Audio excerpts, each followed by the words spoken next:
example, this upcoming community, this upcoming community housing tax, I'm confident that we can accomplish all the goals of this proposed tax, and I do support all the goals, but I think we can achieve them without actually adding another tax on your back. So you might remember last time, again, when I warned, watch out for the shell game if you do vote in that Parks and Trails District. Well, what I meant was keep an eye on your general fund money, that $2.3 million in your general fund that was going to be freed up when we move parks out of there. Well, here we are again, just a year and a half later, we're hearing the same story about affordable housing, that we're going to have to move your affordable housing out of the general fund because the general fund's broke again. So what happened to that $2.3 million? So I think City Hall needs to learn to tighten its belt, just like you have to in order to make ends meet. And that's the kind of thing that inspired me to run for mayor. And again, so whatever your priorities are, will be mine. And along the way, make sure you don't get taken to the cleaners. Thank you. All right. Terry Cunningham. Hi, my name is Terry Cunningham. I'm also running for mayor, and I believe that we're all called to make a positive difference in the world. I've chosen to make a positive difference in the world through community service. I performed a number of volunteer services since I've been here in the 23 years that I've been here. Everything from working with the volunteering at the animal shelter to the food bank. I've been asked to take on leadership positions, volunteer leadership positions in the community, including chairman of Bozeman Health in 2014, leading fundraising efforts for a new emergency room, a new ICU, etc. And I also headed up organizations that place 6 recreational climbing boulders in Bozeman Parks. And I'm the executive director, in addition to being a small business owner, of Run Dog Run, which has built dog parks, off-leash dogs in the city. In 2017, I was asked by Carson Taylor to consider running for the commission. And I believe in 4 years since then, I've accumulated a track record that I'm proud of, whether it's affordable housing, sustainability, fiscal responsibility, equal pay. You look at terryforbozeman.com, and I think you can see the product of 4 years well spent. My platform is community collaboration and making sure that all of our area institutions are coordinating their efforts. We are all working on the same issues: affordable housing, staff improvement, climate change, etc. But we're all doing them in our own silos.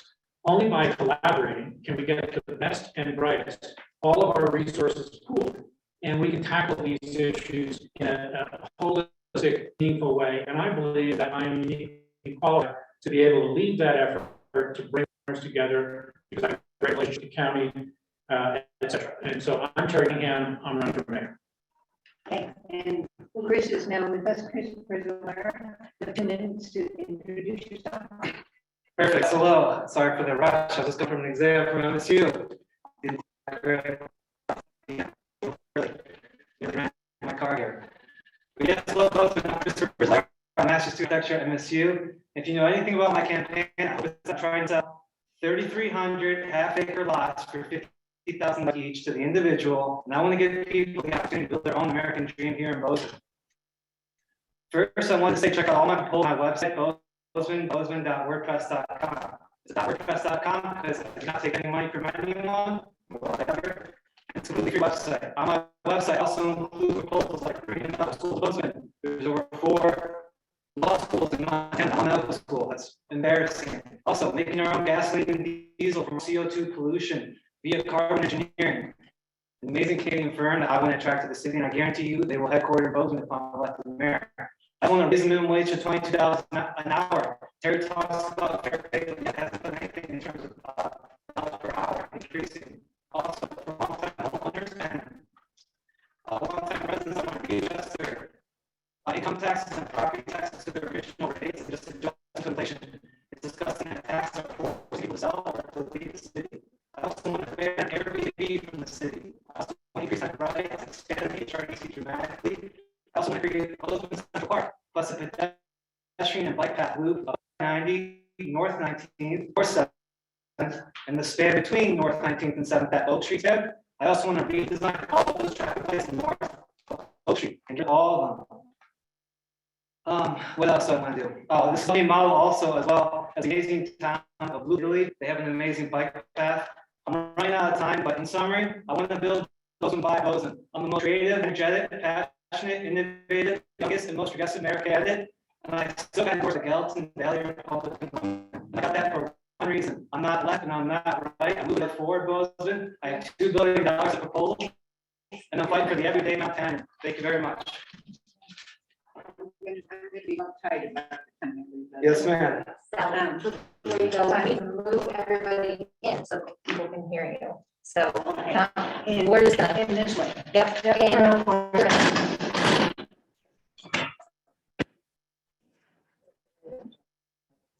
Thank you. So that's all. Okay, sorry about that, everybody. The candidates were asked, all three candidates were asked the following question. And then each of them to present what they thought. If you received a $1 million grant to use for the city, any way you wanted, do with it and why? Who would like to be first? Okay, Habitat for Humanity is what I would do with the money.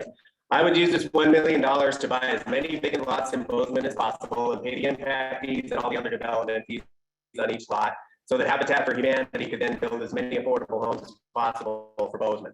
I recently found out that vacant lots, if you can find one, are averaging around $150,000 each. So with the development fees, we're probably talking about maybe 6 homes. But I believe the impact of this effort would go far beyond those 6 homes. It would show the people of Bozeman what Habitat for Humanity can do to address our affordable housing shortage. For those of you who may not be familiar with it, Habitat for Humanity requires each homeowner to commit at least 500 hours of sweat equity or work time towards the construction of their own home. And the household who will be living there is responsible for 250 of those hours, and then the other 250 hours can be done by friends and family. This sweat equity concept helps families gain a sense of ownership in their home, which in turn will make them great neighbors in Bozeman. We hear a lot about HRDC, and HRDC is great, but this would be a chance for us to learn about another fine organization that is dedicated to the creation of affordable housing. When I was on the city's Affordable Housing Board for 20 years, I had the pleasure of working alongside David Magistrelli, who was the managing director of Habitat for Humanity.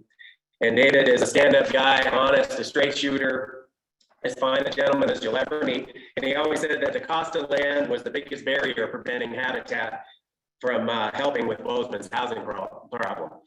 So I used my $1 million grant to let David show you what Habitat for Humanity could do for Bozeman. Who would like to be next? Okay. Sure. With that $1 million, I would also like to invest in more housing. I have a completely different approach. He just wants to get to a great organization, of course. However, I want the city to a revolving loan fund where we are able to loan out money towards individuals and collect money on the interest and income from those payments. It was very successful, proven by the mayor of Denver, which he did this off of. And what I really want to do is buy property, perhaps the big plot of land in Walmart, for example, chop it up to many small lots as I can, sell them to the individual homeowner, no spec home builders, no developers, just individual persons can buy this. And it would be about $50,000, probably a little cheaper per person, depending on the amount of units that would, let's just say there's 100 units in that lot, that's $500,000. Sorry, that's $5 million right there. So I just made 5 times the amount of money. Then with that $5 million, I would loan it back out to those people for the construction loans to build their homes with. And then all that money, once they pay it back, I'll give it and expand more and more. I came up with 46 proposals. All my place to check them out, and that's exactly what I'll do. Thank you very much. Okay. Gary? I too believe that $1 million can make a difference in affordable housing, but I believe that you need to dream big and involve community partners. I would take that $1 million and it would be a challenge grant. And I would approach the One Valley Community Foundation, the MSU Foundation, the city and county with their ARPA funds and community housing funds, area philanthropies, a consortium of bankers that's being formed, and create a $7 million fund. But you need land. Montana Constitution allows state properties to land as long as it's used for affordable housing. I have two particular pieces of land. The school district owns the bus barn, a 12-acre parcel near Valley Center. MSU owns a great deal of land, including 30 acres south Rose Towers, right where the city wants to put it through Valley. Both of these can be donated. What we do with $7 million and free land, we do an RFP to development, and we say to each of these two projects, we will give you the land, we will give you $3.5 million, and here's what we want in return: a combination of starter homes, cottage homes, condos, etc., priced at 100% AMI. That's for faculty and staff at MSU and students. And we want the same for teachers and staff on the bus barn property. Also want multifamily homes targeted at 60% or lower AMI, and we want them to be guaranteed over 30 years, just like low-income housing tax credit. This one is on a opportunity zone. The city will use its capital improvement plan to help punch the dollar, and this is how we create a real change in the community through collaboration. Just like I was talking about, I can actually make this happen, and you can by voting for the community mill levy, which will give us that $1 million. Okay, now quick questions. Have you seen a bear this month?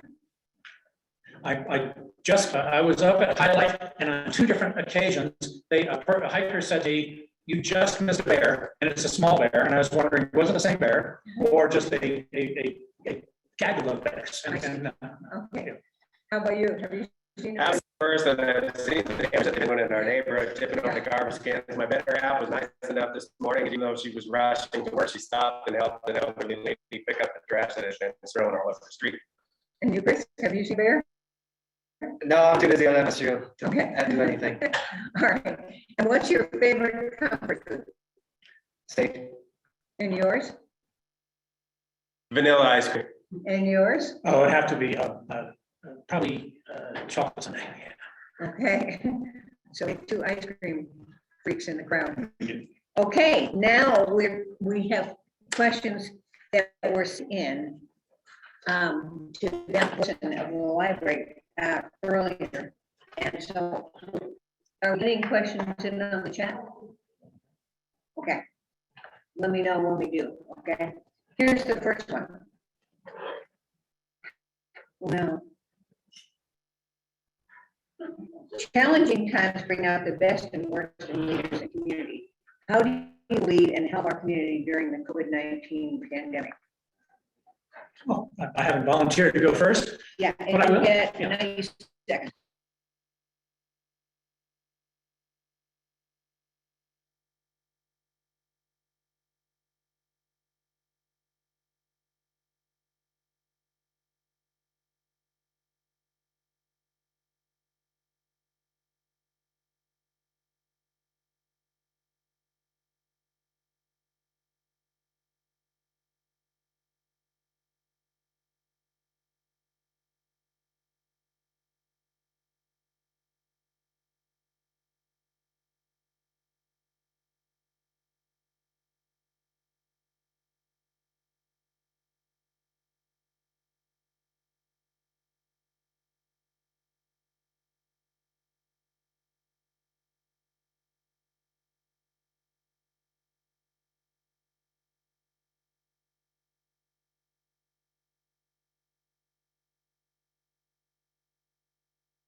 Okay.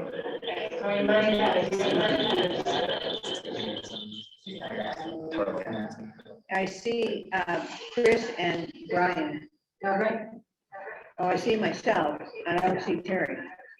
I see me and Terry now. Okay. But it looks like it doesn't move when I move. It's slow. And it's just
Oh.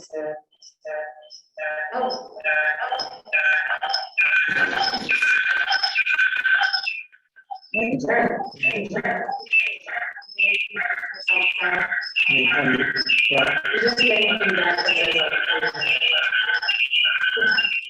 I think you have. Turn my phone on. Pardon?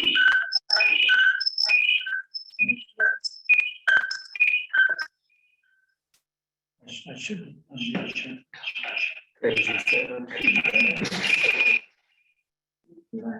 Is that Terry Dude? I am muted.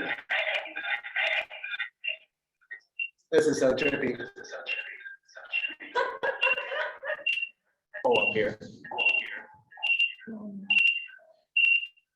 This is a nightmare. What can I say?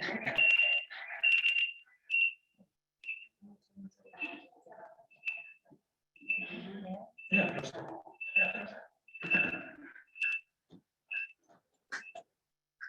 The host is not allowing participants to unmute themselves.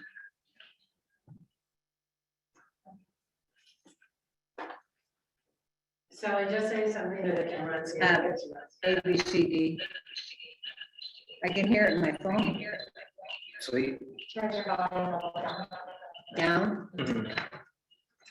Otherwise, that's the echo effect. Okay, Yes. now can you hear me? I'm gonna ask everybody if someone would speak for a minute. Pardon? If someone would speak for a minute, just say the alphabet or. Sure, yes, I'm testing right now. I was gonna answer the question, but I'm waiting for verification. Is there is verification? Oh, no, keep talking. Oh, man, I gotta keep talking. Oh, boy, all right, let's go. Keep on going, I'm talking, I'm walking, no, I'm sitting. Okay. Nothing? But I can hear it. Still choppy audio. So it's a network connection issue, which is not something we can fix. So it's your call, Sally, I think, as the moderator of the forum. Well, the only thing I can think of is it's being recorded Yeah, and people will be able to check it out that way. So maybe we just finish it and at least it gets recorded, but I defer to you guys. I mean, you're the candidate. And so Eric is representing NPR and Montana Free Press. Yeah, I'm here as an audio recorder. Or record. So At least we can share a recording with you, like it has me talking to the microphone. Pardon? We can share a recording with you, it has me talking to the microphone Okay. too. Making Snyder March over here. I think it's a great idea, and I personally vote for it, but Brian, what do you say? Oh, yeah, but I'm all for it. It sounds good to me. I mean, yeah, we're we're here, we're here. yeah, we're motivated. Had to put the tie on. This is making noise in my phone. So, all right, we're gonna move on. And at least we'll have it recorded and it'll play for people to look up it. And the Pip Press is here, both the Chronicle and the Montana Free Press. Okay, so another question. What question do you ask yourself to guide you in making a decision on any issue before the city commission? Sure, that question reminds me of an experience I had on the Northern Cheyenne Reservation. I've been coming to Bozeman working as a carpenter since 2016. Part of that experience was working with a summer camp, and I would be sent to very poor disadvantaged communities and help construction and help teach teenagers as well construction skills. While I was there, I met an amazing professor at the university, and he told me, the problem with white people is they always think with their head and never with their heart. And that's always stuck with me. And, I always think about that, and I always think what's best for the average Montanan, and that's how I want to govern. I also want to get as much feedback as possible. I love democracy. I'm extremely proud American, and I believe in our country's values. Was that question singular? What question do we ask ourselves, or is it questions? Could be Could be question. questions. Okay, well, I think, the world would be a better place if we all listen to our conscience more, that little inner voice inside. I think a lot of times it's what you can get over on the other person and whether or not they buy it or not. But what it comes down to is this a decision or a statement that you yourself are going to be proud of only to you yourself later on down the line when you look back. So to me, that's really what it's all about. How I feel about it. Is this something that I can be proud of? Something I can look somebody else in the eye and explain why I made the decision that I did? If my grandfather was here today, would I be able to, hey, grandpa, this is what I did and this is why I did it. And hopefully he'd say, I'm proud of you. Yeah, first and foremost, is it fair? And is it fair to everyone? Oftentimes in the commission room, we are surrounded, and the people who come there are powerful people with connections. Who's not in the room are the people who are too busy to make it, who have, or single parents, who have work obligations because they're working 2 or 3 jobs. Is it fair to everyone? But as a commissioner, it also is, we have a strategic plan, we have a climate plan, we have a community housing action plan, and we generated these plans from feedback with the community. So part of the question is, and part of the analysis that we actually do is this consistent with our strategic plan? Is this consistent with our growth plan? Is it consistent with our community housing action plan? Is it consistent with our climate plan? Because those plans have been fully vetted by the citizens. We've all had a chance to get our input into them. And we've agreed that that's the measuring stick that we're going to use to evaluate proposals. So we owe it to the citizens to honor the documents and the promises that we made to them, because otherwise it's all based on personal differences. We've created these community documents. We've created this body of knowledge, and we should live by it. But I'm a red letter Bible reader, and that guides me as well. And there's elements of fairness embedded in that as well. Okay. Do you think our Main Street downtown is healthy and successful? If not, what would you do to change that? I can take a swing because you all have been gracious enough to start. Clearly, our downtown is successful. We have very little vacancy there as well, but I'm seeing a trend that is, to me personally, disturbing. I think that a lot of our businesses are tourist oriented. A lot of them are upscale art galleries and restaurants. And what I'm worried is that we're moving away from the neighborhood as a provider of necessities for your everyday life. So thank goodness that our hardware store is still there. But we are losing some of those things where downtown residents can come, bike to, and get their everyday needs met. I think once we become a tourist downtown rather than a resident downtown, we've got some problems. The community has invested heavily in downtown, and I think we should all receive a return on it, not just it being a tourist mecca. I would agree with Terry that yeah, it needs to retain a flavor that's going to be local, but yet we do need to be aware of the tourists. I shuttle people to and from the airport, and I deal with motel customers fairly regularly, and they're really, I'm proud to tell them about our downtown.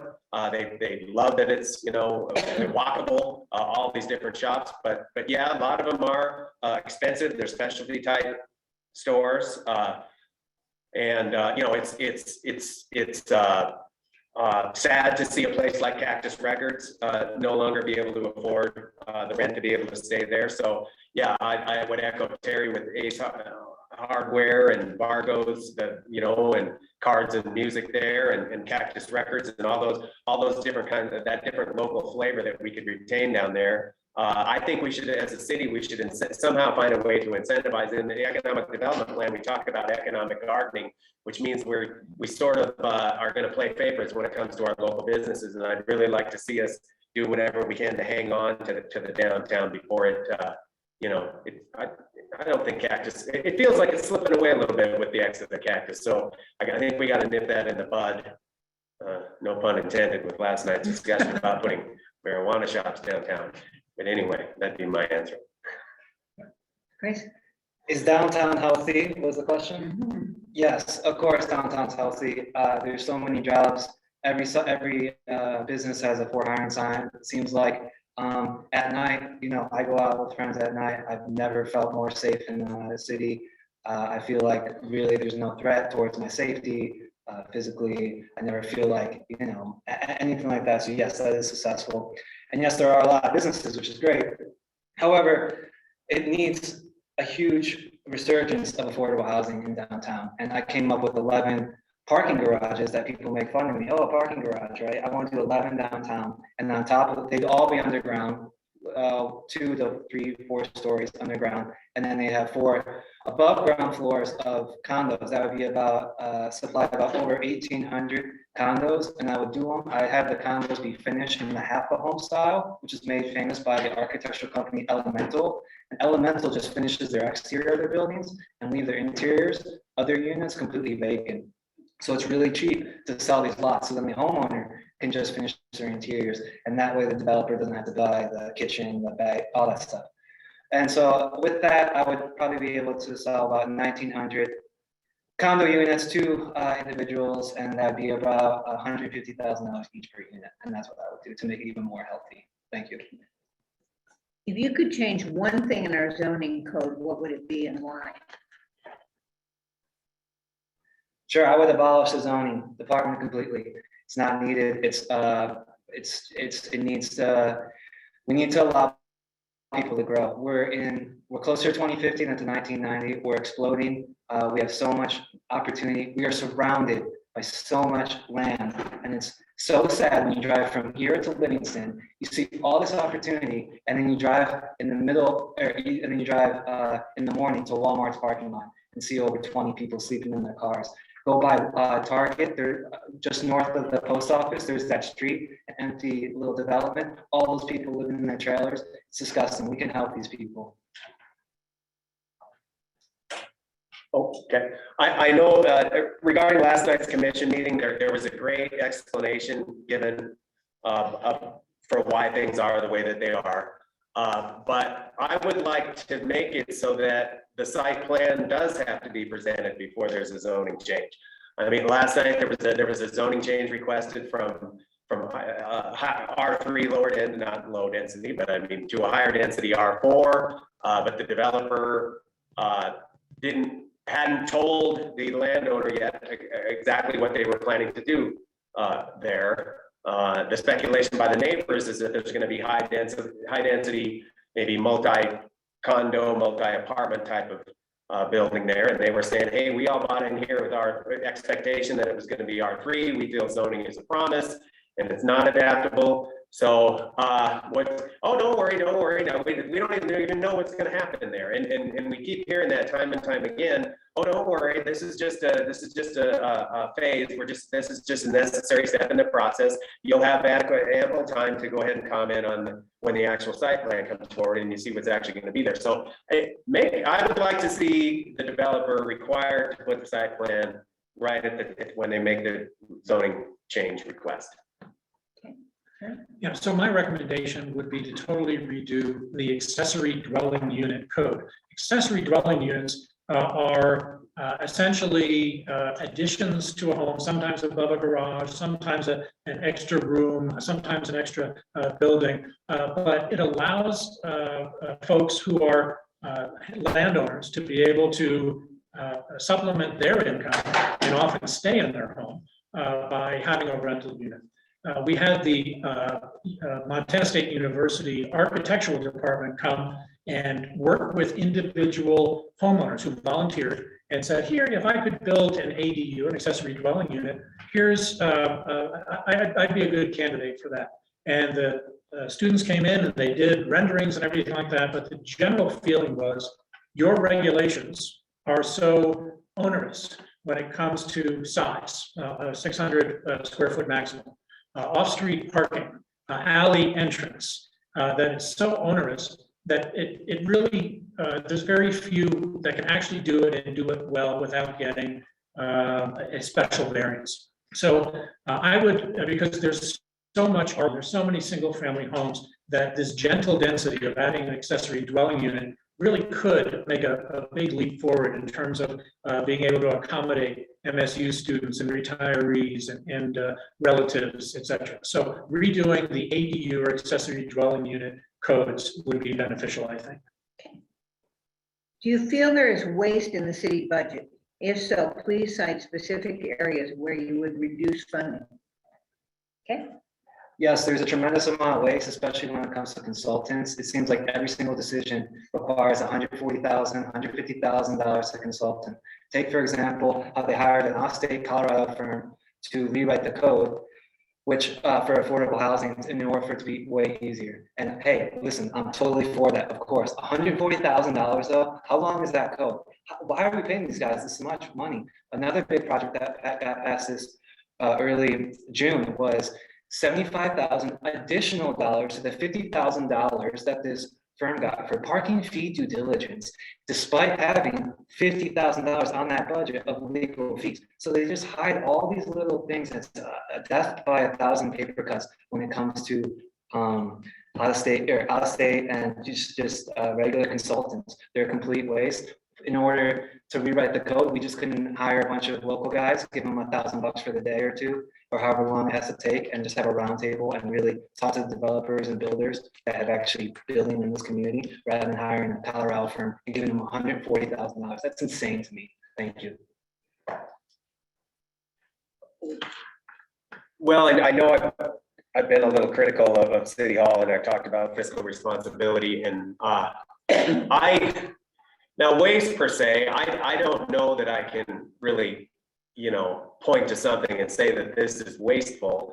I would agree with Chris to some extent. Some of those a lot of consultants are former government employees, and it's an interesting. Anyway, preach. But to clarify some of the comments that I have been quoted on in the press, I wouldn't call it waste, but I think when everything's a priority, then nothing's a priority. So when I'm suggesting making cuts instead of threatening to perhaps cut our public safety, I'm saying, hey, I can point to some other things that, while I wouldn't call them waste per se, they should be removed before higher level priorities should be removed. So I think when it comes comes down to crunch time, and we need to make some hard decisions, I think we can't let everything be a priority, because then again, everything, nothing's a priority. So I think we could do a better job of prioritizing, and that would be my answer.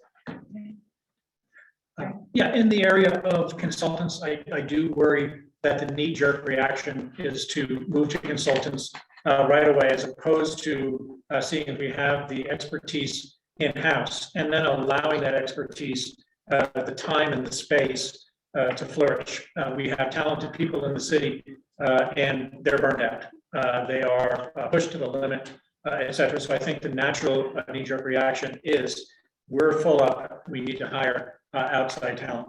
And there are times when I think that's valuable. So when you're hiring a consultant like Clarion out of Colorado, and they, through their recommendations, because they have seen other cities deal with affordable housing, they've seen more codes than probably anyone in our staff, they can find out pretty quickly where, for instance, you are not incentivizing affordable housing. And just their recommendations can solve problems that are $1 million problems. Does that happen every time? No. I think there's also opportunities for us, for instance, in grant writing, rather than having that done in-house and teaching someone how to do that in-house. There are firms that specialize in that, and you're not going to have to pay for personnel costs, for benefits, and you're not going to have to worry in the downturn about who you let go. That we should be looking towards outside services to replace some of the functions that I'm time's up. Thanks. Do we have time for one more question or not? No more time. Okay.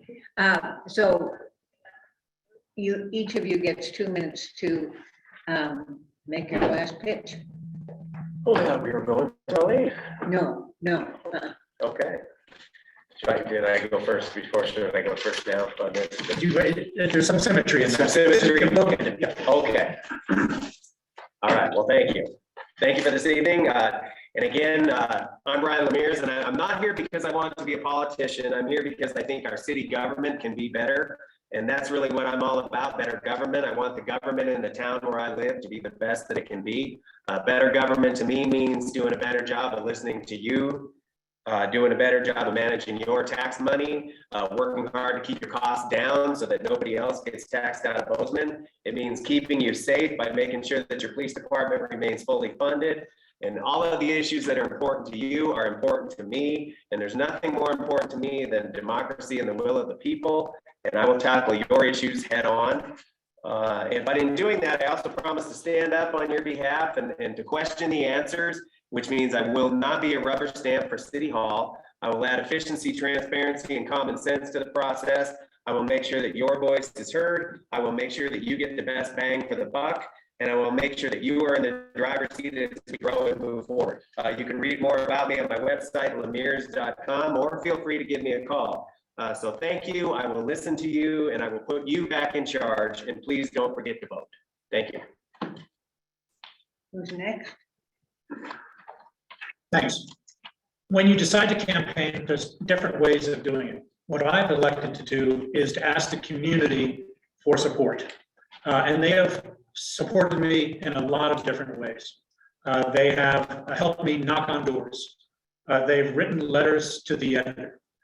They have helped me financially. Most of those people that I worked with in nonprofit capacities, et cetera. And I've been supported just by knocking on doors and asking people their opinions and asking for their support. And I think that's the way you campaign.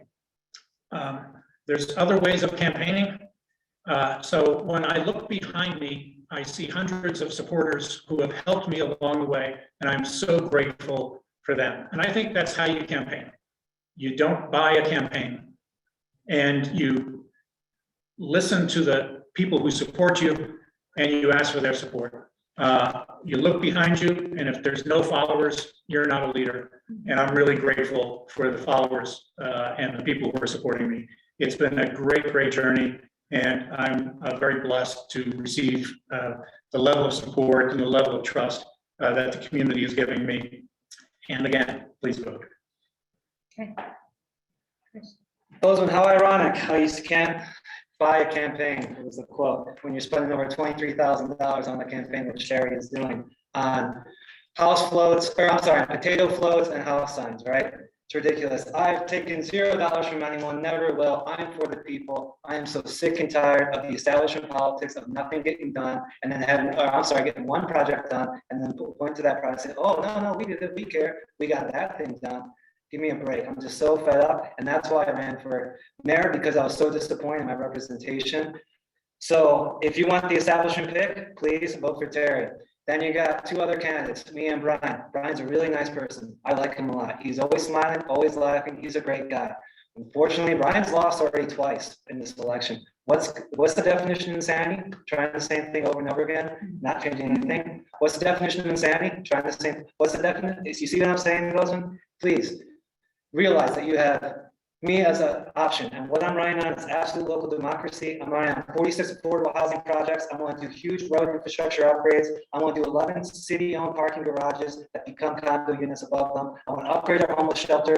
I want to hire police, fire, and nurse wages, $100,000. I want $22 minimum wage for everyone. I'm pro-union. I want all the ski resort employees in Montana to unite and join the Big Sky Ski Patrollers Union and demand $25 an hour minimum wage and insurance or unemployment, as well as holiday bonus pay this season. And John Lennon, one of my inspirational heroes, said, all we are saying is give peace a chance. All I'm saying is give people land. Another one of my heroes is Teddy Roosevelt. And I think about, who would Teddy Roosevelt vote for right now? Would you vote for the establishment pick? Absolutely not. Would you vote for the guy that's already lost twice? Or would you vote for the new young hotshot that's run on his own whole platform, just like the Bull Moose campaign? And that was such a huge inspiration to my whole idea. Thank you very much, Bozeman. I tried. And that concludes this evening's forum. I'm so sorry about the technical issues, but at least we have a recording. Good evening. Once again, we are so sorry about the technical problems, and hopefully you can hear me. I'm practically screaming. This part of the forum is for the municipal judge candidates, and we have 3 women who are running for this: Magdalena Bowen, Colleen Harrington, and Cheryl Wamskin. You each have 2 minutes to introduce yourself. I will stop you when the 2 minutes are up. And you will be alerted when 30 seconds are gone. Okay, who would like to start? I don't let Cheryl start because you always go last. I am always last. Speak up, please. Okay, The my- audio is iffy. My name is Cheryl Wamsky, and I am an attorney in Bozeman right now. I own my own practice with my partner, Bridger Law, and I substitute judge in Bozeman Municipal Court currently.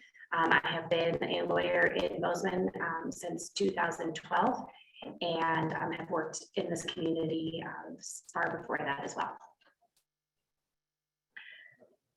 Good evening. I am Judge Colleen Harrington. I am the current municipal court judge sitting in the 2nd position that is going to an elected position this year. I have been a judge and been appointed for this position since 2012, and I've been reappointed 3 times. I have the experience and education and qualifications for this job. I've been doing the job. I've been working with Bozeman Municipal Court, handling 40% of the cases for the past 10 years. We see on average about 5,000 to 6,000 cases a year, with our highest case average being over 8,000 cases. I believe that I am the best candidate based on my experience and qualifications. Thank you.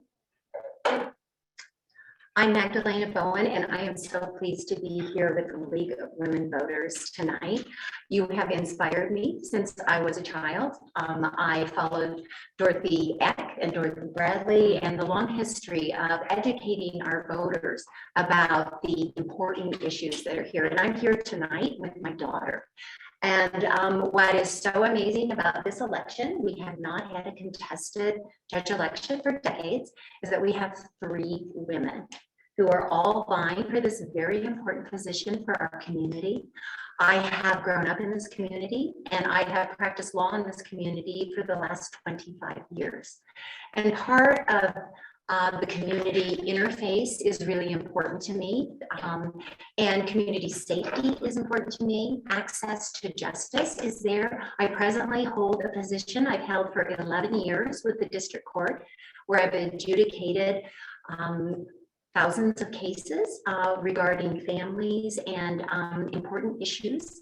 And I feel that I have the legal expertise and experience in our community to bring a new look and a new vibrancy to the municipal court. And that's what I hope to do every day. Okay, and we asked these candidates to prepare a 2-minute answer to this question. What in your mind differentiates between a good judge and a poor judge? I'll get started. So I have learned over the past 10 years as a sitting judge that it is important to have integrity and to be impartial and fair throughout this entire process. As the learning curve was steep when I first got started, even though I've been practicing criminal law almost my entire career, it still is different when you're actually sitting as the judge. You have to listen to both sides. You have to hear all of the stories. You have to be able to discern the facts so that you can adequately take the facts that are given to you and apply the law correctly to those facts. You cannot make up facts. You cannot make up the law as you go along. You do have to follow the precedent that's been set.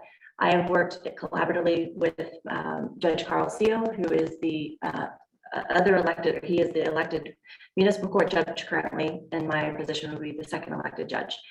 Working with him and being in collaboration with him, we don't always agree, but we do work together to make sure that every party in any court that appears in front of Bozeman Municipal Court gets a fair trial, and it's not different in between the 2 courts. So I think that that's so important. Having a non-partisan judge, having a judge that doesn't have an agenda, that is trying to just listen to the facts for each individual case is so important. And I think that's what distinguishes a good judge from a poor judge. Who'd like to be next? I will go ahead and go. I think that there is a significant list of qualities that you can differentiate a poor judge and a good judge.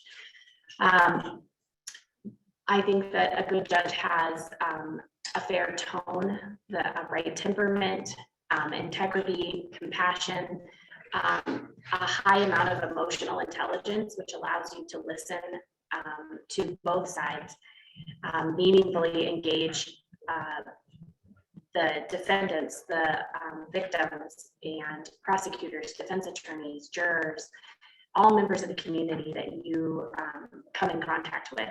And I think that being able to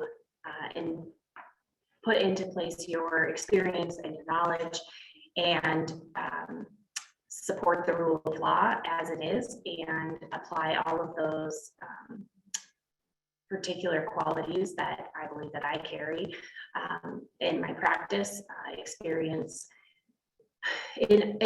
that you gather in other courtrooms with other lawyers that you can carry into your seat as the judge. I think that's what differentiates a good judge from a poor judge. In terms of being a judge, there are just some fundamental qualities that everyone has to have. You have to know the law.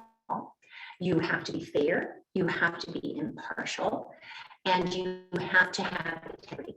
Those are basic principles of being a good judge.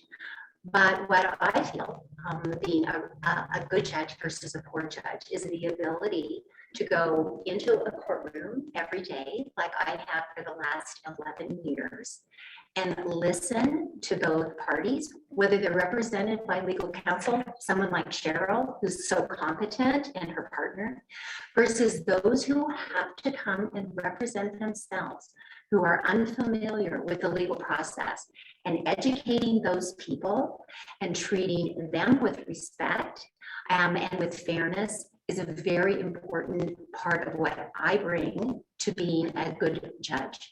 Part of being a good judge is having had good judges help you, and good judges teach you what it means to listen openly and fairly and allow each person to tell their story and not make a decision until you have heard everything.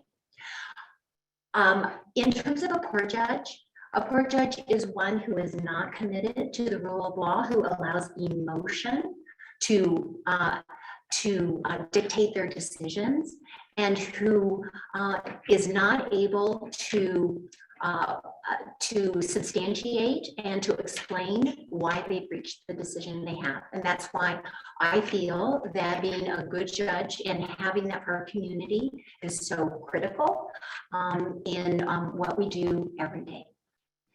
Okay. And now do we have audio and is this thing all running well? So people can submit questions? Yeah. Perfect. We haven't had any questions submitted. Okay. Let me tell you how to submit your questions. At the bottom of your screen, you'll see a toolbar. If you can't see it, try moving your mouse over the screen or press the Alt button. The toolbar should pop up at the bottom. The Q&A feature listed on the toolbar is what you can use to submit your question. To submit it, select the Q&A button and type in your question. Then hit enter to submit. Hopefully that's helpful. But here are some questions that we have for you while we're waiting. There seems to be a good deal of individual judgment expected from judges. How have you gained the experience or experiences to develop good judgment? And everybody has 90 seconds to answer these. I would start with good judgment is a process. It requires maturity. It requires focusing on what is important in terms of your community. If you're lucky enough to come from a family where there is a focus and you grow up in that system, then it is easier to apply good judgment. But I think it is a process, and if I look at where I have exercised the best judgment, some of that's come from personal experience. Some of that has come from education and reading and always being open to new ideas. And some of it is innate, that you may be the person that your friends have always gone to for the advice about what to do and where to go. And in my family, that, although I'm the youngest in the family, everyone came to me for advice. And I'm happy to give it when I can. I think good judgment comes from experience. The experiences that you have as a child, experiences with family, experiences with your friends, your community, education, everything that you have experienced throughout your life and has contributed to who you are as a person leads to the type of judgment that you may have. I think that as a lawyer, we're guided by the law, and that law can, if you follow it and you're reading case law and you're reading the statutes, you're guided towards what good judgment looks like and what it's supposed to be. And I think that if you actively listen to people around you and take from each person what you can, you will end up having good judgment. And I think making mistakes leads people to learning good judgment. You learn the hard way many times, and it's just becomes a part of who you are from the experiences that you've had. And I look at all of my life. I have always been interested in learning new things and education and experiencing new things. I have set up constantly areas that I can be challenged, whether it's by engaging in conversation with people or reading or just getting out there and experiencing the world. Joining the Montana National Guard gave me experiences that a very small part of our population has with respect to service in the military. That provided a whole new area of understanding other people and being able to learn from them and things like that. All of that combined, I think, also knowing yourself and being able to be open to continuing to learn what your weaknesses are and your strengths are, and to utilize those as you're going through the process of making judgments and deciding what to do. I think all of that's so important. Okay. What issues are involved in deciding whether or not to admit evidence of battered women's syndrome or battered child syndrome? Take the first one since you got to the very first time. We're just gonna switch off. Be fair. I think that as a judge, you're guided by the rules of evidence. I mean, I know you are guided by the rules of evidence. And when you are dealing with particular types of evidence that are coming into court, it's a matter of how it's presented to you, what the context is, if the lawyers that are presenting it are following the law in order to get the evidence admitted. And that goes for all evidence, and evaluating whether or not it can come in based on the rules of evidence that are very specific and that you're required to follow as a lawyer and you're required to follow as a judge. So depending on the trial and depending on the type of motion hearing and things like that, there definitely needs to be an understanding from the parties of what evidence is being offered. So that's a piece of it. I agree with the rules of evidence. That is so important in criminal trials, especially the rights of the defendant, the burden on the state, the rules of evidence with respect to expert witnesses and that testimony. All of those things are so important. And so you have to balance and weigh all of that. There's been a lot of research and there's a lot of evidence out there, but you also have to look at the facts of the case. And if it's not relevant to the case, then it doesn't get to be brought in. And in terms of, in particular, that the battered women syndrome or the battered spouse syndrome, that really depends on the type of case that's being heard, and to make sure that it's being heard fairly. In my work with the district court, I primarily adjudicate those orders of protection. And those are petitions from alleged victims that come before the court asking for the protection of the court. And those are hearings that are held in 21 days. And so there isn't a lot of time for victims of domestic violence to procure an expert to talk about what they may be subject to, or the syndrome, the battered women syndrome, or such. But what we do is we listen very carefully. We provide a safe environment for them to tell their story. And that their story is part of the admissible evidence that comes in. And so as it relates to trials, that is, we make the decisions based on evidence that is admissible for battered women and other syndromes, for an expert to educate the jury. And so what we do is try to provide the fairest process while protecting the rights of everyone in the courtroom.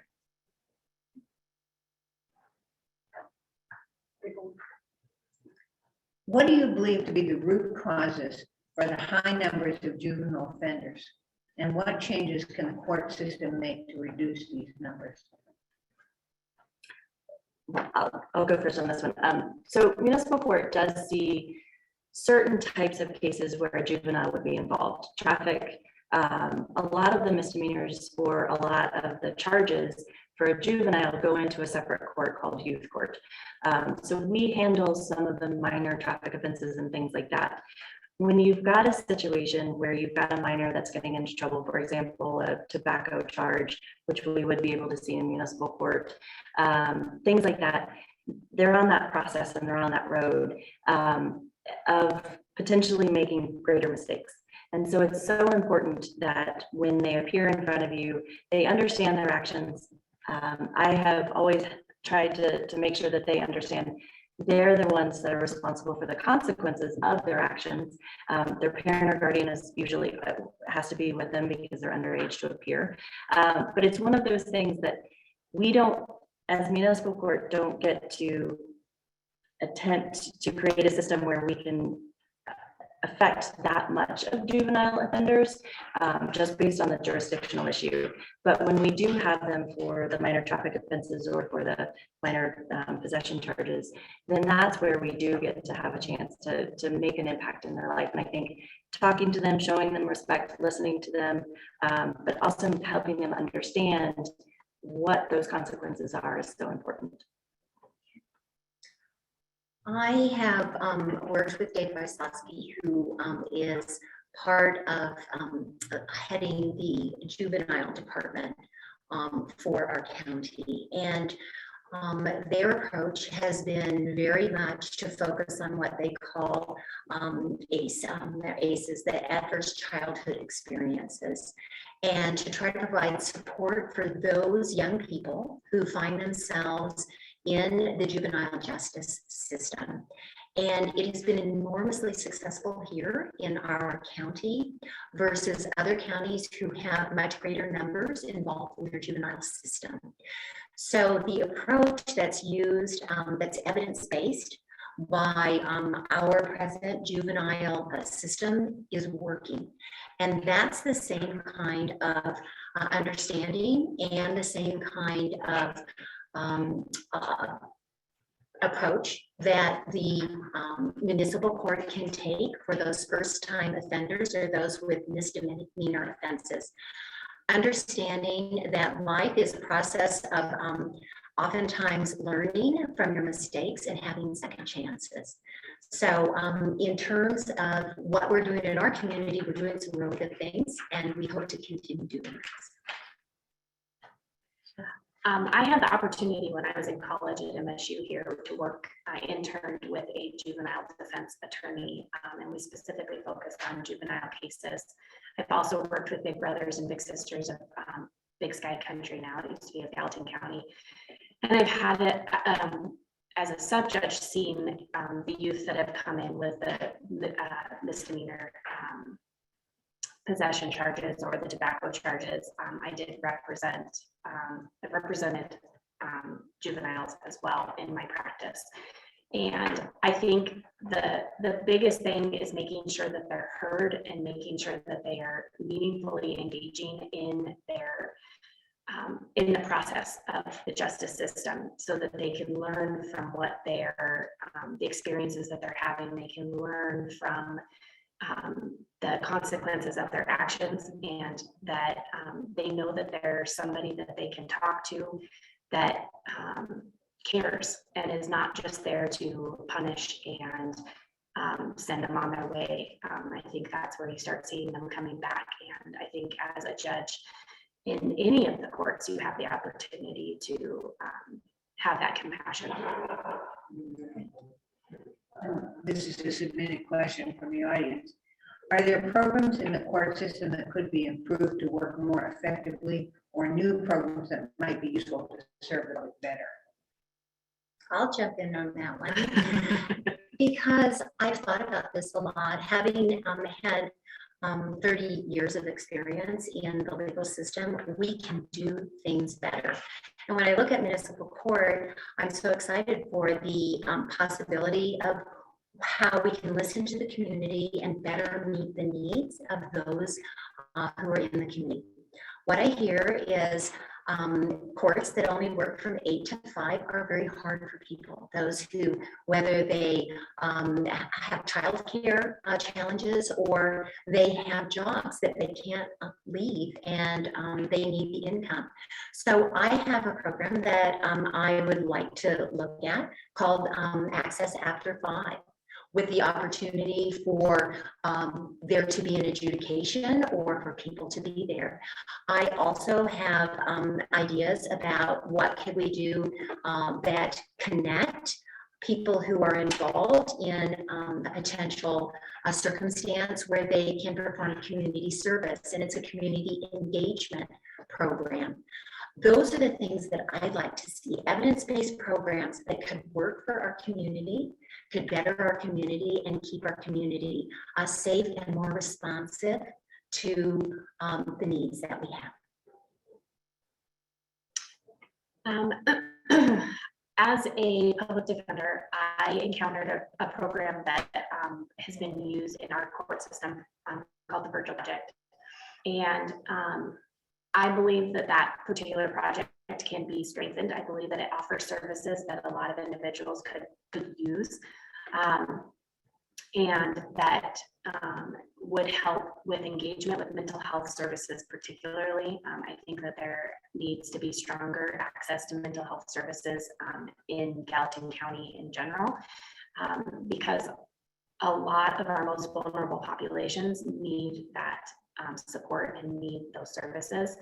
I think that a lot of my clients worked with the Virtual Project for help with budgeting and access to services in general, for getting a place to live, or how to avoid getting theft charges, for instance. And so I think that something like that, a program like that could be, we already have it in place, and it could be pointed in the right direction and definitely strengthened.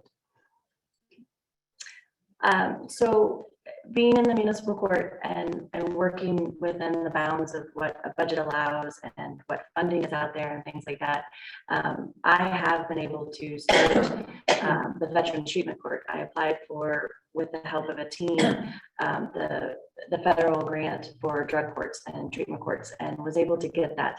And it was amazing to get that funding to be able to get started and things like that. But the reality that also comes into play is knowing how we can fund this after the grants go away. And so in that particular case, we have been able to get funding and support from the city of Bozeman, because that is an area where that holistic view of a defendant, to get them out of the criminal justice system, that saves the community money through less incarceration costs, through keeping them in the community where they're earning money and paying taxes, and also helping them with the other aspects that may be missing, like treatment or housing or purpose or education. And so in that sense, I see where we can go in the future, knowing the challenges of the budget and what is doable with the money that we have, would be a DUI treatment court, to be able to expand that into that area, which is one of our highest numbers, or highest type of cases that we get. And speaking of that, how could the cost of judicial administration be reduced? Can you give a specific example of how you have reduced cost in your law practice at court? Last question. Pardon me? Last question, and then we're going to close it. Okay.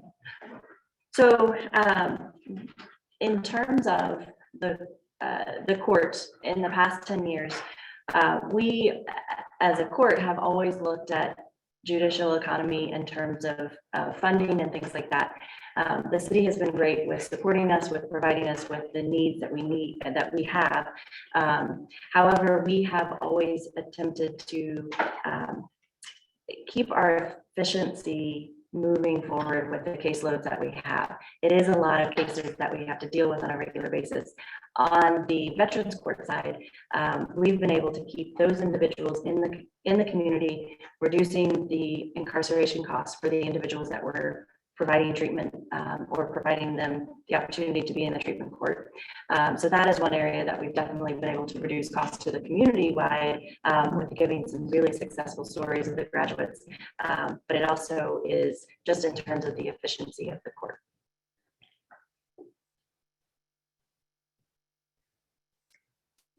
Well, I'm not in charge of the budget because I work for the state of Montana, but we are required to do so much with so few resources, and that includes lack of staffing, lack of space, lack of support, and so we have to be extremely efficient in the work that we do. So for me, I have implemented, whenever possible, to adjudicate right from the bench.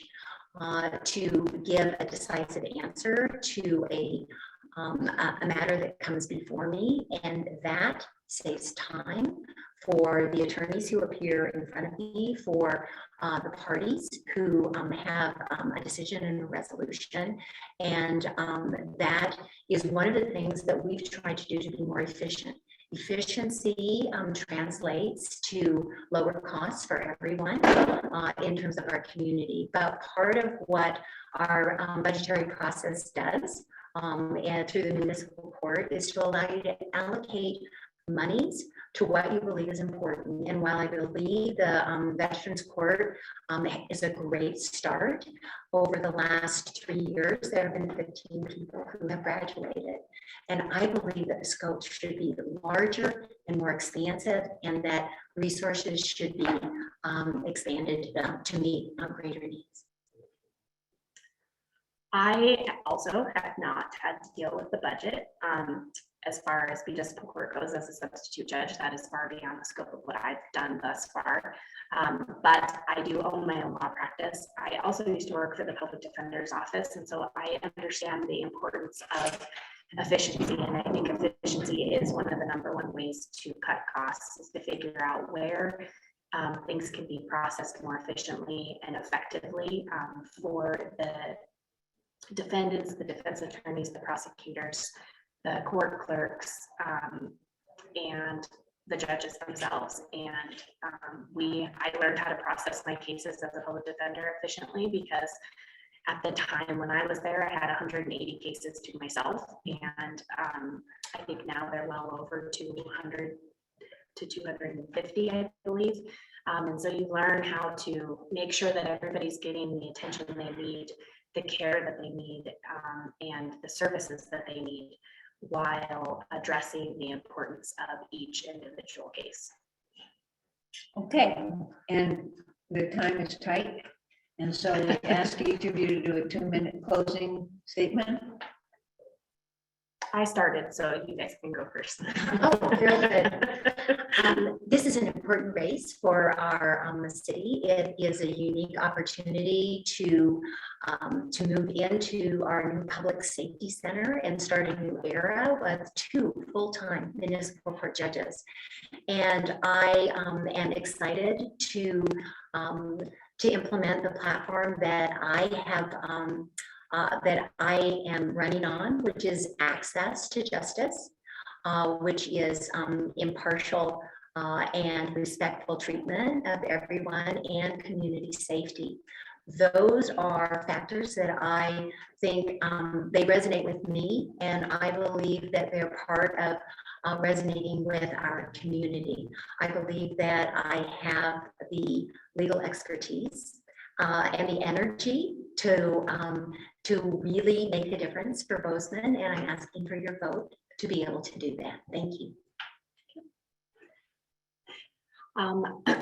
I believe that I have what it takes to be a full-time municipal court judge. This is my life's passion. I have always wanted to find myself in a position where I can affect the community. And I believe I can do that from the municipal court bench. I believe that integrity, compassion, and commitment, the 3 cornerstones of my campaign, exemplify exactly what it takes to affect the community and to have an impact. And I believe that I have everything that it takes to be the next municipal court judge, and I hope to be there. Here. I have the qualifications and the experience for this position because I've been serving in this position for the past 10 years.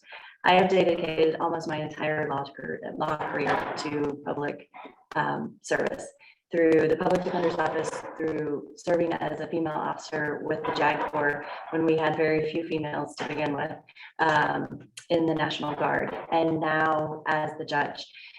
Having the responsibility and being given the honor of being able to sit and preside over these cases with Carl Seal over the past 10 years has been a wonderful, wonderful honor. And I do appreciate the opportunity that I've had. I think I can do more. I can expand my time in court with being the full-time judge. And I have the proven experience and knowledge to do this job. Almost my entire career has been dedicated to criminal law, and that's what this court is about. And so I asked for your vote in this election to become the 2nd full-time municipal court judge. Thank you. I was given a note to ask each of you to say your name, please, one more time. Cheryl Lonsgans. Judge Colleen Harrington. I am Magdalena Bowen. Okay, and thank you so much. I would like to tell all you viewers that we are so sorry about the technical problem. It turns out it was a network issue, not our issue. That's always nice to hear. Not that I know the difference, but this was a network issue. We have a forum tomorrow night from 6:30 to 8 that will be the Bozeman City Commission candidates. So we look forward to your joining us tomorrow night. And I want to thank the candidates for the delay and the whole problem tonight. And thank you so much. Thank you, Thank you.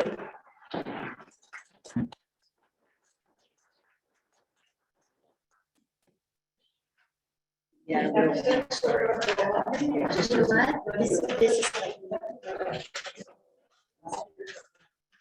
Yeah. Just me. That's